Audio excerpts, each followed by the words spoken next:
Capítulo 14. Una experiencia de la conciencia cósmica. Aquí estoy, Guruji. Mi semblante avergonzado hablaba más elocuentemente que yo.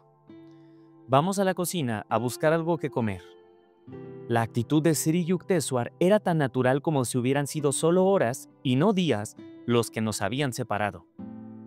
Maestro, debo de haberle contrariado grandemente por mi súbita partida y el consiguiente abandono de mis deberes. Creí que estaría disgustado conmigo. No, claro que no. El enfado se manifiesta cuando se ha contrariado algún deseo. Yo no espero nada de los demás, de modo que sus acciones no pueden estar en oposición con mis deseos. Yo no me valdría de ti para mis propios fines. Solo soy feliz en tu propia felicidad. Señor, oímos hablar del amor divino en una forma vaga, pero hoy verdaderamente tengo ante mí un ejemplo concreto de este en su angélico espíritu. En el mundo, incluso el padre no perdona tan fácilmente a su hijo si éste abandona los asuntos paternos sin previo aviso. Pero usted no ha mostrado la más ligera contrariedad, aun cuando con mi marcha debo de haberle causado grandes inconvenientes por todas las tareas que dejé inconclusas.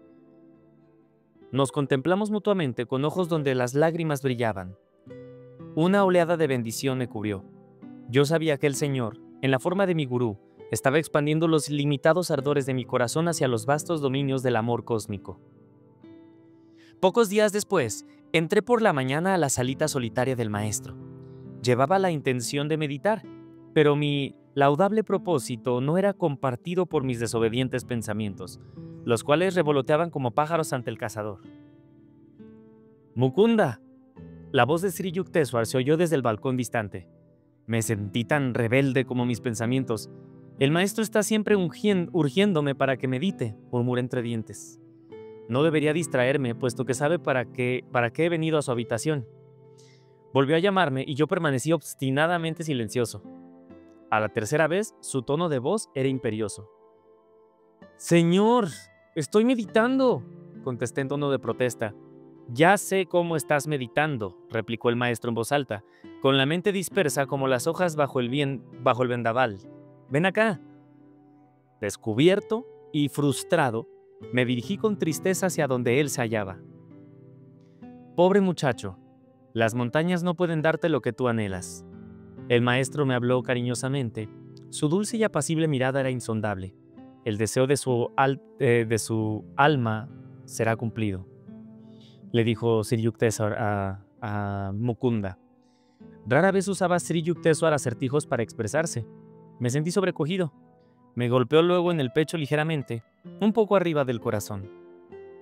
Mi cuerpo se inmovilizó completamente, como si hubiese echado raíces. El aliento salió de mis pulmones, como si un pesado imán me lo extrajese. El alma y la mente cortaron de inmediato sus ligaduras físicas y fluyeron a través del cuerpo como un torrente de luz que emergía por cada uno de mis poros. Mi carne estaba como muerta y, sin embargo, en mi intensa lucidez me di cuenta de que nunca antes había estado tan vivo como en aquel instante. Mi sentido de identidad no se encontraba ya confinado únicamente a un cuerpo, sino que abarcaba todos los átomos circundantes. La gente de las calles distantes parecían moverse sobre mi propia y remota periferia. Las raíces de las plantas y de los árboles se asomaban a mi vista a través de una tenue transparencia del suelo, e incluso podía darme cuenta de la circulación interior de sus sabias. Toda la vecindad se revelaba ante mí. Mi visión frontal ordinaria se había transformado en una vasta y esférica mirada que lo percibía todo simultáneamente. A través de mí, nunca veía a los hombres caminar más allá de la calzada de Rai-Ghat, R-A-I-G-H-A-T, y advertí que una vaca blanca se acercaba lentamente. Cuando llegó frente a la entrada de la ermita, pude verla con los ojos físicos, y cuando dio la vuelta tras la cerca de ladrillos, todavía la veía claramente. Todos los objetos dentro del campo de mi visión temblaban y vibraban como si fueran películas de cine. Mi cuerpo, el de mi maestro, el patio con sus pilares, los muebles, el piso, los árboles y la luz del sol se agitaban violentamente en ocasiones, hasta que todo se fundía en un mar de luz, al igual que los cristales de azúcar en un vaso de agua se disuelven al ser agitados. Esta unificadora luz se alternaba con materializaciones de forma, metamorfosis que revelaban la operación de la ley de causa y efecto en la creación. Un mar de gozo irrumpió en las riberas sin fin de mi alma. Comprendí entonces que el Espíritu de Dios es dicha inagotable. Su cuerpo es un tejido de luz sin fin.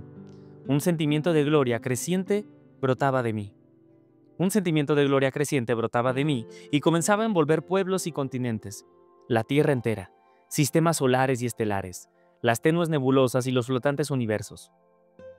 Todo el cosmos, saturado de luz como una ciudad vasta a lo lejos en la noche, fulgía en la infinitud de mi ser. Los preciosos contornos globales de sus masas se esfumaban someramente en los extremos más lejanos, en donde podía ver la suave radiación nunca disminuida. Era indescriptiblemente sutil, mientras que las figuras de los planetas parecían formadas de una luz más densa. La divina dispersión de rayos luminosos provenía de una fuente eterna y resplandecía en galaxias, transformándose en inefables auras. Fíjate todo lo que pasó nada más porque se le acercó y golpeó su pecho, cerca del corazón. Acuérdate, me golpeó luego en el pecho ligeramente, un poco arriba del corazón, y justo de decirle, el deseo de tu alma será cumplido. O sea, de que ya sé cómo estás meditando, ven, a ver, y tómala, fíjate todo lo que está experimentando. Una y otra vez vi los rayos creadores condensarse en constelaciones y luego disolverse en cortinas de transparentes llamas. Por medio de una rítmica reversión, sextillones de mundos se transformaban en diáfano brillo, y luego el fuego se convertía en firmamento. Reconocí el centro del empíreo como un punto de percepción intuitiva en mi corazón. El esplendor irradiaba desde mi núcleo íntimo hacia cada parte de la estructura universal. El feliz Amrita, el néctar de la inmortalidad, corría a través de mí con fluidez mercurial. Escuché resonar la creativa voz de Dios como Om. Y bueno, nota del autor, en el principio existía la palabra y la palabra estaba junto a Dios y la palabra era Dios. San Juan 1:1. La vibración del motor cósmico. De pronto el aliento volvió a mis pulmones. Con desilusión casi insufrible me di cuenta de que mi infinita inmensidad se había perdido. Una vez más, me hallé confinado en la humillante limitación de una jaula corporal, no tan cómoda para el espíritu. Ya estaba regresando de esta visión, de esta epifanía, de esta experiencia. Como hijo pródigo, había huido de mi hogar macrocósmico, encarcelándome a mí mismo en un estrecho microcosmos. Mi gurú seguía inmóvil delante de mí, y mi primer intento fue arrojarme a sus santos pies en acto de gratitud por aquella experiencia en la conciencia cósmica que tan larga y apasionadamente había buscado. Pero él me impidió inclinarme y me dijo calladamente: no debes embriagarte con el éxtasis. Todavía hay mucho trabajo para ti en el mundo. Ven, vamos a barrer el piso del balcón, luego caminaremos por el Ganges. Hay que recordar que Yogananda, Mukumba, pues imagínate hasta dónde se fue para buscar a otro gurú que había estudiado en los Himalayas y pues encontró mucho amor, encontró mucha sabiduría, pero no lo que estaba buscando. O sea, él estaba en esa necesidad de yo quiero experimentar así algo increíble. ¿Quién sabe cuánto tiempo estuvo en este espacio, en este viaje, en esta experiencia? Pero pues se dio cuenta de que, ¿por qué estoy tratándome de ir a las montañas? Porque acá le dice el gurú, pobre muchacho, las montañas no pueden darte lo que tú anhelas. Y listo, tuvo todo esto, ¿no? No debes embriagarte con el éxtasis, todavía hay mucho trabajo para ti. Ven, vamos a barrer. Traje una escoba, inferí que mi maestro estaba enseñándome el secreto de vivir una vida equilibrada. El alma debe extenderse hasta los abismos cósmicos mientras el cuerpo cumple sus obligaciones cotidianas. Cuando más tarde estuvimos ya listos para nuestro paseo, todavía me sentí en trance, en un rapto inefable. Veía nuestros cuerpos como dos imágenes astrales, moviéndose sobre un camino a lo largo del río cuya esencia parecía de purísima luz. Es el Espíritu de Dios el que activamente sostiene cada forma y fuerza del universo. Sin embargo, Él es trascendental y reposa apartado en el beatífico e increado vacío más allá de los vibratorios mundos de los fenómenos. Me dijo el maestro: los santos que experimentan su divinidad durante su encarnación terrenal viven una parecida doble existencia. Conscientemente dedicados a sus labores en este mundo, permanecen sin embargo sumergidos en interna beatitud. El Señor ha creado a todos los hombres de ilimitado gozo de su ser, en ilimitado gozo de su ser, aun cuando estén dolorosamente aprisionados en el cuerpo. No obstante, Dios espera que los seres humanos hechos a su imagen, puedan finalmente elevarse más allá de la identificación de los sentidos y reunirse con Él. La visión cósmica me dejó indelebles lecciones. Aquietando mis pensamientos cada día, pude liberarme de la ilusoria convicción de que mi cuerpo era una masa de carne y huesos que cruzan el duro suelo de la materia. El aliento y la inquietud de la mente, según advertí, eran como tormentas que perturbaban el océano de la luz con oleadas de formas materiales. Tierra, cielo, seres humanos, animales, aves, árboles. Ninguna percepción del infinito como única luz puede obtenerse excepto calmando tales tempestades. Pues claro, a medida que silenciaba los dos tumultos naturales, podía contemplar las multitudinarias olas de la creación diluirse en un reluciente océano. Lo mismo que las olas del mar, cuando pasa la tormenta, se disuelven serenamente y retornan a la unidad. Un maestro concede la divina experiencia de la conciencia cósmica cuando su discípulo, por medio de la meditación, ha fortalecido su mente hasta un grado en que las inmensas perspectivas no le anonadan. Fíjate, esto es importante lo que acabamos de leer. Y estamos teniendo como... Yo quiero que esto lo tomes como... Fíjate, por ejemplo, acá, Sri Yukteswar le acaba de dar un viajezote, una experiencia extraordinaria a Yogananda. Y aquí le dicen de que no te emociones. Porque estas cosas llegan a pasar cuando, por ejemplo, uno encuentra un maestro, un gurú y lo alaba. ¡Wow! Es que este gurú es una cosa impresionante. No manches, qué increíble. Es que solo con él, solo con él, solo con la Biblia, solo en la Biblia, solo en esta experiencia, solo yendo a esta cascada, solo yendo a esta ceremonia, yendo a este retiro. Es que tienes que ir, tienes que ir. ¿Y qué le dice? No debes embriagarte en el éxtasis. Vente, vamos a barrer. ¿Te fijas? Un maestro concede la divina experiencia de la conciencia cósmica cuando su discípulo, por medio de la meditación, ha fortalecido su mente hasta un grado en que las inmensas perspectivas no le anonadan. Esto es importante. Un maestro no te va a dar, yo siempre lo digo, en un videojuego, tú estás en el nivel 7 con tu personaje, recorriendo la ciudad. No te pueden dar una espada a nivel 80 porque ni siquiera la puedes aceptar, porque no podrías utilizarla. Un maestro concede la divina experiencia de la conciencia cósmica cuando su discípulo, por medio de la meditación, ha fortalecido su mente hasta un grado en que las inmensas perspectivas no le anonadan. Imagínate que a alguien le den un viaje como este. O sea, ¿quieres que te recuerde? Fíjate lo que pasó. Mi cuerpo se inmovilizó, como si hubiese echado raíces. El aliento salió de mis pulmones como si un pesado imán me lo extrajese. El alma y la mente cortaron de inmediato sus ligaduras físicas y fluyeron a través del cuerpo como un torrente de luz que emergía por cada uno de mis poros. Mi carne estaba como muerte, sin embargo, en una intensa lucidez me di cuenta de que nunca antes había estado tan vivo como en aquel instante. O sea, imagina darle esta experiencia a una persona que agarras en la calle, a alguien que esté estudiando para arquitecto, para abogado, o para diseñador, o alguna directora que la agarraste de la escuela, alguna oftalmóloga, y nada más lo agarras a alguien normal, pues alguien que está en un oficio honorable o no honorable, lo que sea, llegas y le das esta experiencia. Claro que no. Se desbarata, le rompes la cabeza. Un maestro concede la divina experiencia de la conciencia cósmica cuando su discípulo, por medio de la meditación, ha fortalecido su mente hasta un grado en que las inmensas perspectivas no le anonadan. Tal experiencia no puede obtenerse solo mediante una buena disposición del intelecto o el amplio criterio.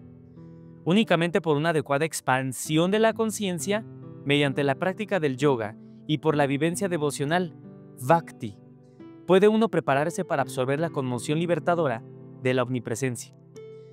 La experiencia divina se presenta con una naturalidad inevitable al devoto sincero. Me encanta. La experiencia divina se presenta con una naturalidad inevitable al devoto sincero. Esto es lo que me gusta.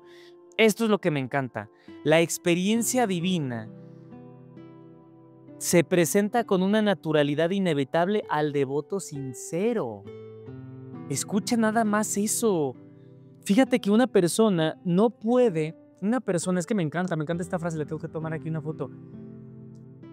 Es que hay personas aquí en el mundo, en la vida, que quieren una experiencia, ¿sabes? O sea, quieren una experiencia de salirse del cuerpo, quieren poder ver el aura, quieren que el espíritu les susurre respuestas.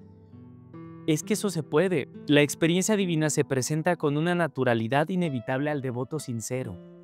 Su intento anhelo participa a atraer a Dios con fuerza irresistible. El Señor, como visión cósmica, es atraído por el magnético ardor del buscador, hasta penetrar en el campo de su conciencia. En los últimos años, escribí el siguiente poema. Samadhi, con el deseo de transmitir una vislumbre de su gloria. Vamos a leer este poema. A ver. Desvanecidos los velos de la luz y sombra, esfumado todo vapor de tristeza, dispersas las auroras de las efímeras alegrías, disuelto el sombrío espejismo sensorio, amor y odio, salud e enfermedad, vida y muerte, sombras falsas en la pantalla de la dualidad, perecieron. Acallada ha quedado la tormenta de Maya, por la varita mágica de la honda intuición. Pasado, presente y futuro no son ya para mí. Solo el siempre presente yo, que todo lo abarca, yo en todo. Planetas, estrellas, polvo de estrellas, la Tierra, erupciones volcánicas de cataclismos finales, la hornaza donde se forja la creación, glaciares de silenciosos rayos X, inundaciones de ardientes electrones, pensamientos de todos los hombres, pasados, presentes y venideros. Cada hoja de hierba, yo mismo, la humanidad, toda partícula de polvo universal, ira, codicia, bien, mal, salvación, lujuria, todo lo transmuté, todo lo asimilé, en el vasto océano de sangre de mi propio y único ser. Humeantes rescoldos de gozo, avivados por la meditación, que cegaban mis llorosos ojos, ardieron en llamas inmortales de dicha. Consumieron mis lágrimas, mi cuerpo, mi todo. Tú eres yo soy tú. Cognoscente, conocedor y conocido, todo uno. Apacible, inalterable emoción, eternamente viviente, paz siempre renovada, gozo más allá de toda expectación imaginada, es la bienaventuranza del Samadhi. Nos está hablando aquí de todo el Samadhi, toda la experiencia que ha tenido Yogananda. No un inconsciente estado o anestesia mental sin regreso voluntario.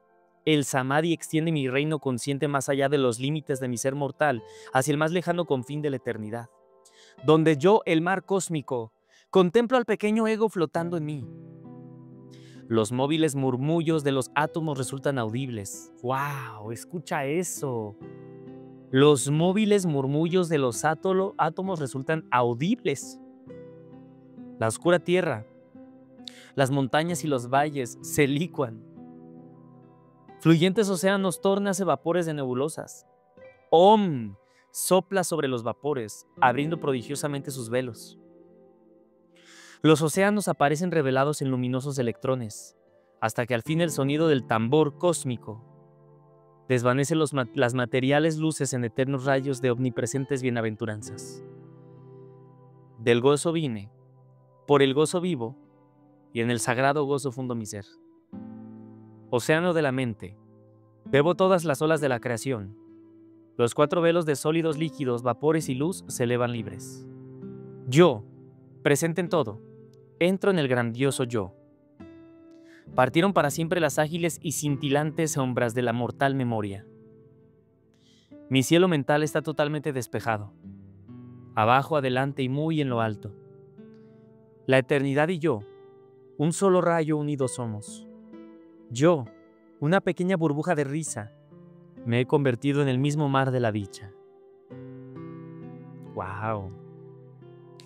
Sri Yukteswar me enseñó cómo lograr esta bendita experiencia a voluntad y también cómo transmitirla a otros. Nota del autor, o sea, te digo que vayas a YouTube, bueno, en YouTube revisa Samadhi, pon Samadhi Yogananda y vas a ver ahí está Yogananda hablando acerca de la experiencia del Samadhi y entrando en el Samadhi en vivo. Claro que fue un video grabado hace 40 años. Dice aquí, Sri Yukteswar me enseñó cómo lograr esta bendita experiencia y transmitirla a otros y dice, he transmitido esta visión cósmica a numerosos Kriya Yogis de Oriente y Occidente. La fotografía de uno de ellos, el señor James J. Lin, en el estado de Samadhi aparece en la página 257. Bueno, aquí estoy viendo la imagen y es de un señor, no sé si se puede ver por acá, pero es de un de un señor que está sonriendo, pues como que le está pegando el sol y está muy sonriente, feliz, contento. Bueno, dice aquí. Dame un segundo porque me perdí de la página. Entonces dice: por meses entré en esta extática unión, comprendiendo así por qué los Upanishads dicen que Dios es Rasa, el supremo deleite. Sin embargo, un día le llevé un problema a mi maestro. Quiero saber, Señor, ¿cuándo encontraré a Dios? Ya lo has encontrado. Oh no, Señor, yo no lo creo así. Mi gurú sonreía. Estoy seguro de que no estás esperando un venerable personaje adornando un trono en algún antiséptico rincón del cosmos. Veo, sin embargo, que te imaginas que la posesión de poderes milagrosos es una prueba de haber encontrado a Dios. No es así. Uno puede adquirir el poder para conquistar todo el universo y descubrir, no obstante, que el Señor le elude. El desarrollo espiritual no se mide por el despliegue de poderes externos, sino únicamente por la profundidad de la dicha experimentada en la meditación. Dios es gozo eternamente renovado. Él es inagotable. A medida que continúes con tus meditaciones a través de los años, te fascinará su infinita ingeniosidad. Los devotos que, como tú, han encontrado la vía para comulgar con Dios, jamás sueñan siquiera con intercambiar al Señor por cualquier otra felicidad. La seducción divina está más allá de toda posibilidad de competencia. Qué pronto nos hastiamos de los placeres mundanos. El deseo de cosas materiales no tiene límite. El hombre jamás está completamente satisfecho y persigue una meta tras otra. Ese algo más que busca es el Señor, el único que puede proporcionarle el gozo imperecedero. Los deseos externos nos sacan del jardín del Edén interno, ofreciéndonos falsos placeres que únicamente remedan la felicidad del alma. El paraíso perdido se recupera rápidamente a través de la meditación, puesto que Dios es la eterna novedad. Inesperada, jamás nos cansamos de Él. ¿Podríamos saciarnos de la bienaventuranza, deliciosamente variada a través de la eternidad? Ahora entiendo, Señor, por qué los santos dicen que Dios es insondable. Ni siquiera la vida eterna puede bastar para apreciar a Dios. Insondable. Me gustaría que viéramos la definición de esta palabra. Vamos a verla. Insondable.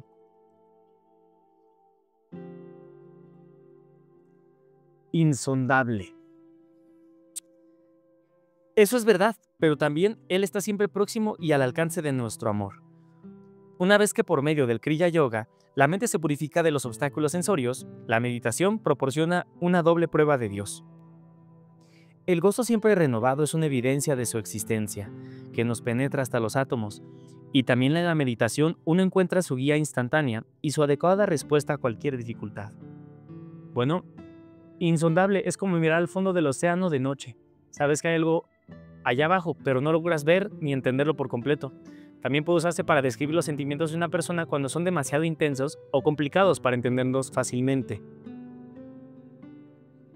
Vamos a ver la etimología de la palabra insondable. Entonces, viene del prefijo in, que significa no, sondar, que a su vez proviene del latín vulgar subundare, relacionado con sub, debajo, y unda, ola.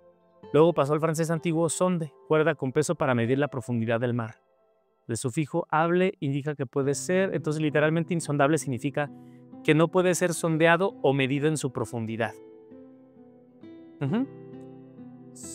Viene in, que significa no, y sondar, no sondeable, que no se puede medir. Ya veo, Guruji, que ha resuelto mi problema. Le sonreí agradecido. Ahora me doy cuenta de que he encontrado a Dios, porque cuando el gozo de la meditación ha surgido subconscientemente en mí, durante las horas de actividad, he sido sutilmente dirigido para adoptar el curso acertado de acción en todo, incluso en los pequeños detalles. La vida humana está sobrecargada de tristeza hasta que aprendemos cómo armonizarnos con la voluntad divina, cuya vía correcta es con frecuencia desconcertante para la inteligencia del ego, dijo mi maestro. Únicamente Dios puede dar un consejo certero. ¿Quién sino Él lleva la carga del cosmos? ¡Wow! Únicamente Dios puede dar un consejo certero. ¿Quién sino Él lleva la carga del cosmos? ¿Escuchaste eso? Únicamente Dios puede dar un consejo certero. ¿Quién sino Él lleva la carga del cosmos? Hermoso. Capítulo 15. El robo de la coliflor. Maestro, traigo un regalo para usted. Estas 6 enormes coliflores fueron sembradas por mis propias manos. He velado por su crecimiento con el celo y la ternura con que una madre cuida a sus hijos. Y le presenté la canasta llena de verduras con ostentoso ceremonial. Gracias, me dijo Sri Yukteswar con una cálida sonrisa de agradecimiento. Hazme el favor de guardarlas en tu habitación. Mañana las necesitaré para una comida especial. Yo acababa de llegar de la universidad a Puri. Puri, situado a unos 500 kilómetros al sur de Calcuta, es una ciudad famosa por el peregrinaje de los devotos de Krishna. La adoración de esta deidad se celebra allí con 2 inmensos festivales anuales, Snanayatra y Ratayatra. Yo acababa de llegar de la universidad a Puri para pasar las vacaciones de verano con mi maestro en su ermita junto al mar. Construida por él y sus discípulos, la alegre casita de 2 pisos es un retiro que da frente al Golfo de Bengala. Desperté temprano a la mañana siguiente, refrescado con la salada brisa del mar y el apacible encanto de la ermita. La melodiosa voz de Sri Yukteswar nos llamaba. Eché una mirada a mis codiciadas coliflores y las metí cuidadosamente debajo de la cama. Vengan, vayamos a la playa. Mi maestro guiaba el camino. Un grupo de jóvenes discípulos y yo le seguíamos desparramados. Nuestro gurú nos observaba con una muda y suave crítica. Cuando nuestros hermanos occidentales caminan, por lo general, lo hacen con cierta orgullosa precisión y simetría. Ahora, por favor, marchen en doble fila, llevando todos un paso rítmico. Sri Yukteswar observaba cómo le obedecíamos. Él comenzó a cantar. Muchachos, marchad, marchad en una bonita hilera, avanzad. Yo no pude menos que admirar con qué facilidad mi maestro podía igualar el paso de sus jóvenes estudiantes. ¡Alto! Los ojos de mi maestro se fijaron en los míos. ¿Te acordaste de cerrar la puerta posterior de la ermita? Yo creo que sí, señor. Por algunos instantes, Sri Yukteswar permaneció callado, con una sonrisa en los labios apenas contenida. No, te olvidaste, dijo finalmente. La contemplación espiritual no justifica la negligencia en el plano material. Me encanta. La contemplación espiritual no justifica la negligencia en el plano material. Quiero ver el significado etimológico de negligencia. Vamos a buscarlo. Entonces dice así, y me encanta esta frase. Bueno, etimología de negligencia viene del latín negligentia, que significa descuido, despreocupación. Se forma a partir del verbo negligere, que es no cuidar y desatender. Neg es no, legere, recoger, atender o leer, no atender. Se usa para hablar del descuido o falta de responsabilidad. La contemplación espiritual no justifica negligencia en el plano material. Has olvidado tu deber de guardar la ermita y debes ser castigado. Pensé que él estaba bromeando cuando añadió, tus 6 coliflores pronto serán nada más que 5. De acuerdo con las órdenes de mi maestro, regresamos, nos encontramos ya cerca de la ermita cuando él dijo, descansen un rato.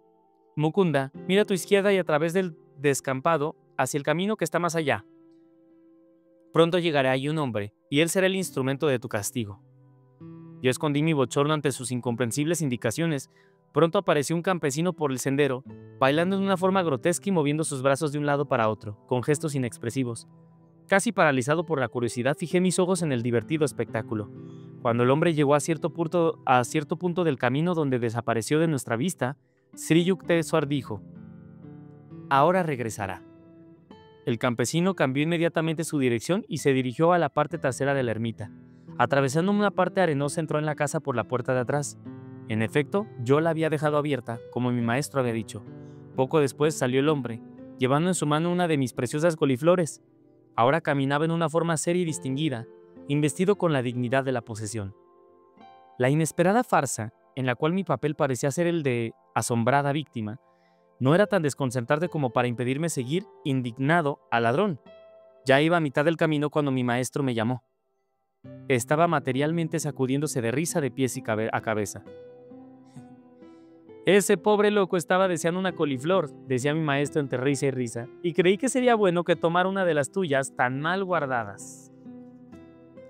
Corrí hasta mi cuarto y comprobé allí que el ladrón, seguramente con alguna obsesión por los vegetales, había dejado intactos mis anillos de oro, el reloj y el dinero, todo lo cual se hallaba a la vista sobre el cobertor, y en cambio, había preferido asomarse debajo de la cama, donde la cesta de coliflores, completamente oculta a la mirada de cualquier visitante casual, le proporcionó el objeto ansiado por su singular deseo. Le pedí esa misma noche a Sir Yukteswar que me explicara el incidente, que me había dejado realmente asombrado. Mi gurú movió la cabeza de un lado a otro, lentamente. Ya lo entenderás algún día. La ciencia pronto descubrirá algunas de estas leyes ocultas. Cuando años más tarde el mundo fue sorprendido con el descubrimiento de la radio, recordé enseguida las predicciones de mi maestro. Antiguos conceptos de tiempo y espacio habían sido aniquilados. No habrá hogar tan estrecho en el que Londres o Calcuta no se pueda introducir. La más torpe inteligencia se agranda ante la indisputable prueba de un aspecto de la omnipresencia del hombre. El argumento de la comedia de la coliflor puede entenderse más fácilmente por medio de la analogía de la radio. Ok, nota extensa del autor. El descubrimiento del radiomicroscopio en el 39 reveló un nuevo mundo de los rayos hasta entonces desconocido.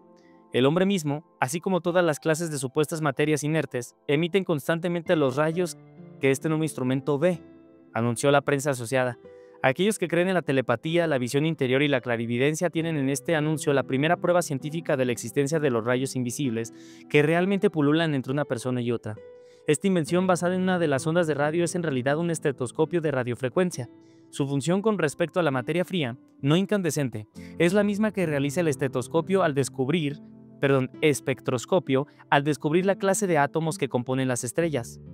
La existencia de tales rayos que vienen del hombre y de todo ser viviente había sido sospechada por los científicos desde hace muchos años. Esta es la primera prueba experimental que confirma dicha existencia. El descubrimiento muestra que cada átomo y cada molécula en la naturaleza es una permanente estación radiodifusora. Así, aún después de la muerte, la sustancia de la que estaba formado el hombre continuó enviando sus delicados rayos. La longitud de onda de estos rayos varía desde las más cortas que se hayan nunca usado hasta las más largas de las ondas de radio. El enjambre de estos rayos es casi inconcebible. Existen millones de ellos. Una sola molécula grande puede emitir más de 1.000.000 de longitudes de ondas diferentes al mismo tiempo. Las ondas más largas de esta clase viajan con facilidad y la velocidad de las ondas de radio. Bien, seguimos. El argumento de la comedia de la coliflor puede entenderse más fácilmente por medio de la analogía de la radio. Sir Yukteswar era una perfecta radio humana. Los pensamientos no son sino vibraciones muy sutiles que circulan en el éter. Me encanta, me encanta, me encanta. Los pensamientos no son sino vibraciones muy sutiles que circulan en el éter. Así como entre miles de programas, una radio bien sintonizada capta desde cualquier distancia un programa musical determinado, así mi gurú de entre los innumerables pensamientos humanos radiados en el mundo pudo captar un pensamiento pertinente, el de un pobre loco que anhelaba una coliflor. Mientras caminábamos hacia la playa, mi maestro percibió el inocente deseo del campesino y decidió satisfacerlo de inmediato. La visión omnisciente de Sri Yukteswar había descubierto en el camino al hombre bailando antes de que éste apareciera ante la vista de sus discípulos. El hecho de que yo hubiera olvidado cerrar la puerta del ashram le brindó a mi maestro una excusa adecuada para privarme de una de mis apreciadas coliflores. Después de operar como un receptor, Sri Yukteswar funcionó mediante su poderosa voluntad como un emisor. De ese modo, consiguió inducir al campesino para que retornara y dirigiera sus pasos hacia una determinada habitación, en busca de una sola coliflor. La intuición es la guía del alma, que surge espontáneamente en el hombre durante esos momentos en que su mente se encuentra calmada. Casi todos hemos tenido experiencias de inexplicables y acertadas corazonadas, o hemos transmitido nuestros pensamientos de una manera efectiva a otra persona. La mente humana, liberada de las perturbaciones o la estática, de la inquietud, puede realizar todas las funciones del complicado mecanismo de la radio, emitiendo y recibiendo pensamientos y retirando de su sintonía los pensamientos indeseables. Esto es importantísimo. La mente humana, liberada de las perturbaciones o la estática de la inquietud, puede realizar todas las funciones del complicado mecanismo de la radio, emitiendo y recibiendo pensamientos y retirando de su sintonía los pensamientos indeseables. Así como la potencia de una estación de radio difusora está regulada por la cantidad de corriente eléctrica que puede utilizar, así la actividad, así de esa misma manera, así la actividad de una radio humana depende de la intensidad del poder de voluntad que cada individuo posee. Todos los pensamientos vibran eternamente en el cosmos. Por medio de la concentración profunda, un maestro puede descubrir los pensamientos de cualquier ser humano vivo o muerto. La raíz de los pensamientos no es individual, sino universal. Una verdad no puede ser creada, sino únicamente percibida. Todo pensamiento erróneo del hombre es el resultado de una imperfección. Voy a volver a leer esto. La raíz de los pensamientos no es individual, sino universal. Una verdad no puede ser creada, sino únicamente percibida. Todo pensamiento erróneo del hombre es el resultado de una imperfección, sea grande o pequeño, de su discernimiento. La meta de la ciencia del yoga es aquietar la mente para que pueda escuchar sin distorsión alguna, el inefable consejo de la voz interior. Es decir, limpia la mente para que por sí sola y por su naturaleza puedas escuchar el susurro del espíritu. La radio y la televisión han logrado llevar de manera instantánea hasta millones de hogares los sonidos e imágenes de personas que se hallaban muy lejos. Estos son los primeros y vagos indicios científicos que corroboran el hecho de que el hombre es un espíritu omnipresente. Aun cuando el ego conspire en las más salvajes formas para esclavizarle, el hombre no es un cuerpo confinado en un determinado punto del espacio. Él es esencialmente el alma omnipresente. Aún pueden aparecer fenómenos muy raros, maravillosos y aparentemente improbables. Aunque una vez establecidos, no nos asombrarán más de lo que ahora lo hacen todo lo que la ciencia nos ha enseñado durante el siglo pasado, declaró Charles Robert Richet, autor del libro Our Sixth Sense, publicado en la editorial Rider & Co. de Londres. La editorial Rider. Bien, ganador del Premio Nobel en Fisiología. Se dice que todos los fenómenos que ahora aceptamos sin sorpresa no excitan nuestro asombro debido a que los comprendemos, pero no es así. Si no nos sorprenden, no es porque los comprendamos, sino porque estamos familiarizados con ellos, pues si todo aquello que no fuera entendido debiera sorprendernos, tendríamos que sorprendernos de todo.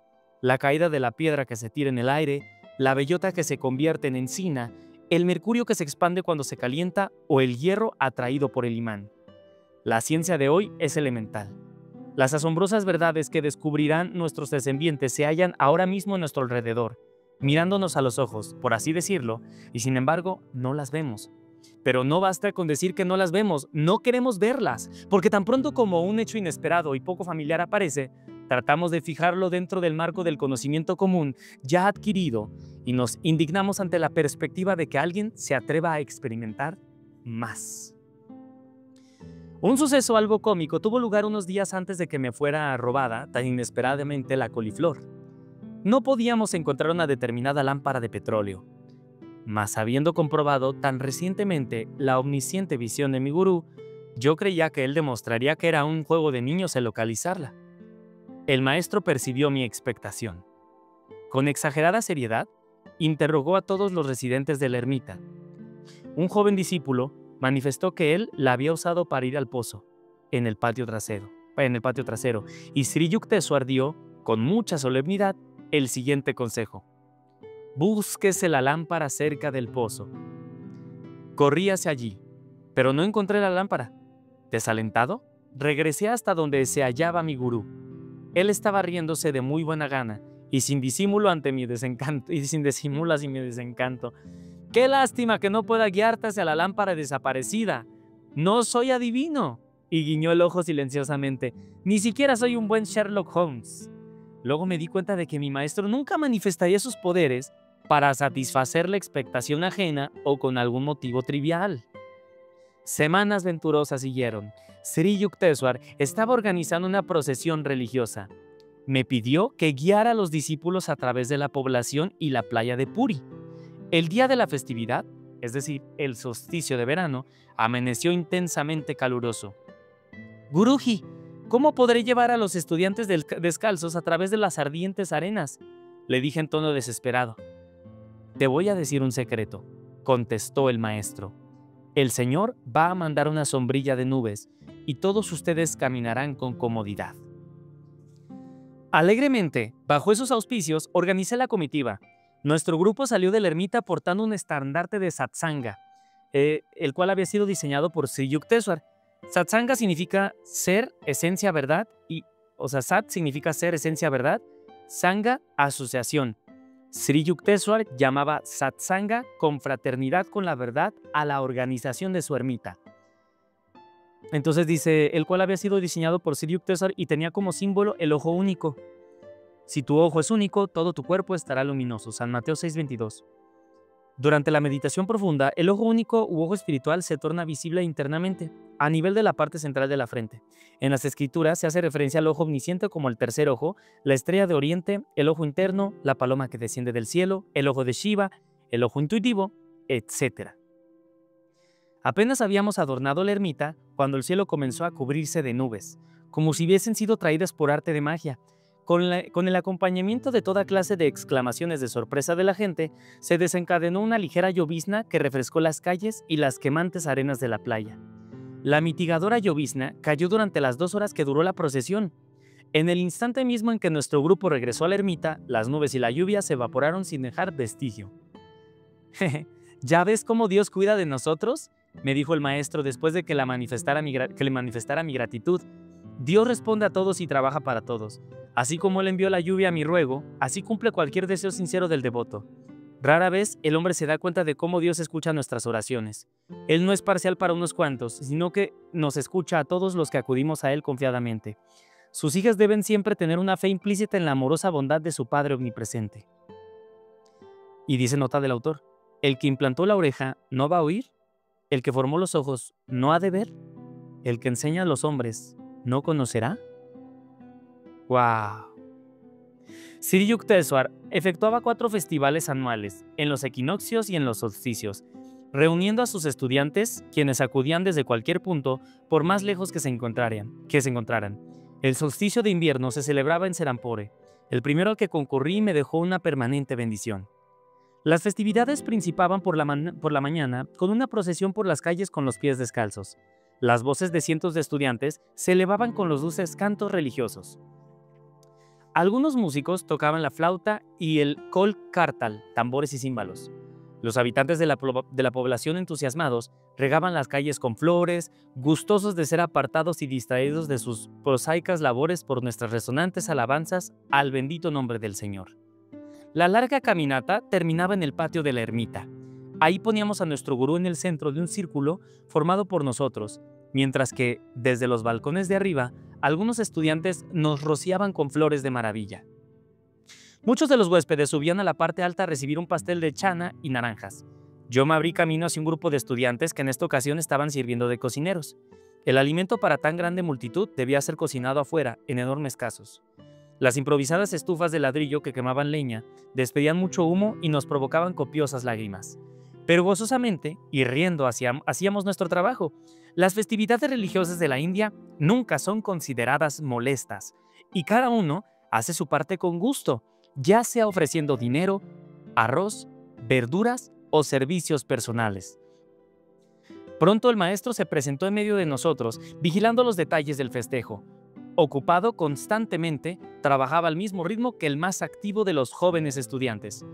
Un sankirtán, canto religioso colectivo, acompañado por el armonio y los tambores de la India que se tocan con la mano, había comenzado en la parte alta. Sri Yukteswar lo escuchaba atentamente. Su oído musical era muy afinado. «Están fuera de tono», dijo mi maestro. Dejó a los cocineros y se unió a los músicos. Se volvió a escuchar la melodía, pero en esta ocasión perfectamente afinada. El Sama Veda contiene los escritos más antiguos del mundo en la ciencia musical. El Sama Veda. En la India, tanto la música como la pintura y el drama se consideran artes divinos. Brahma, Vishnu y Shiva, la Trinidad Eterna, fueron los primeros músicos. Shiva, en su aspecto de Nataraja, el danzarín cósmico, se representa en las escrituras como el originador de los infinitos modos de ritmo, en los procesos de la creación, conservación y aniquilación universales, mientras Brahma y Vishnu marcan el tiempo con el golpear de sus címbalos y del mridanga o tambor sagrado, respectivamente. Sarasvati, la diosa de la sabiduría, está simbolizada tocando la vina, madre de todos los instrumentos de cuerda. Krishna, una encarnación de Vishnu, Se representa en el arte hindú tocando una flauta, en el cual entona la cautivadora canción que llama a su verdadero hogar a las almas humanas que vengan por el mundo ilusorio de Maya. Los pilares fundamentales de la música hindú son las ragas o escalas melódicas fijas. Las 6 ragas básicas se ramifican en 126 derivadas, denominadas raginis, esposas, y putras, hijos. Cada raga tiene un mínimo de 5 notas, una nota principal, vadi o rey, una nota secundaria, samavadi o primer ministro, notas de ayuda, anuvadi, ayudantes, y una nota disonante, vivadi, el enemigo. ¡Wow! ¡Qué ciencias! ¡Qué infinitud! Cada una de las 6 ragas fundamentales posee una correspondencia con cierta hora del día y estación del año, y con una deidad que preside y concede determinadas potestades. Así, número 1, la índole raga se escucha únicamente al amanecer en la primavera para evocar el amor universal. Número 2, Depaka raga se toca durante las tardes de verano para despertar la compasión. Número 3, Megha raga es una melodía para el mediodía, en la estación de las lluvias que estimula el ánimo. Y número 4, Vairava raga se toca en las mañanas de agosto, septiembre y octubre para adquirir tranquilidad. Número 5, Sri raga se reserva para los crepúsculos de otoño, con el fin de obtener amor puro. 6, Malkunsa raga se escucha a medianoche en invierno para obtener valor. Los antiguos rishis descubrieron estas leyes que armonizan al hombre con la naturaleza a través del sonido. A causa de que la naturaleza es una objetivación del Om, el sonido primario o palabra vibratoria, el hombre puede adquirir control sobre todas las manifestaciones naturales a través del uso de ciertos mantras o cánticos. Existen documentos históricos que dan constancia de los asombrosos poderes que poseía Millan Tan Sen, músico de la corte de Akbar el Grande, en el siglo XVI, mandado por el emperador para que cantara una raga nocturna mientras el sol aún estaba sobre sus cabezas. Tan Sen entonó un mantra que instantáneamente provocó el oscurecimiento de todo el palacio. Y bien, aquí entramos ahora al tema de la música hindú. Estamos hablando aquí de la música hindú, así que está interesante. Seguimos, dice, la música hindú divide la octava en 22 shrutis o medios semitonos. Estos intervalos microtonales permiten una delicada gama de matices en la expresión musical, inalcanzable en la escala cromática de occidente de los 12 semitonos. Cada una de las 7 notas fundamentales de la octava está asociada en la mitología hindú con un color y con el grito natural de un pájaro u otro animal.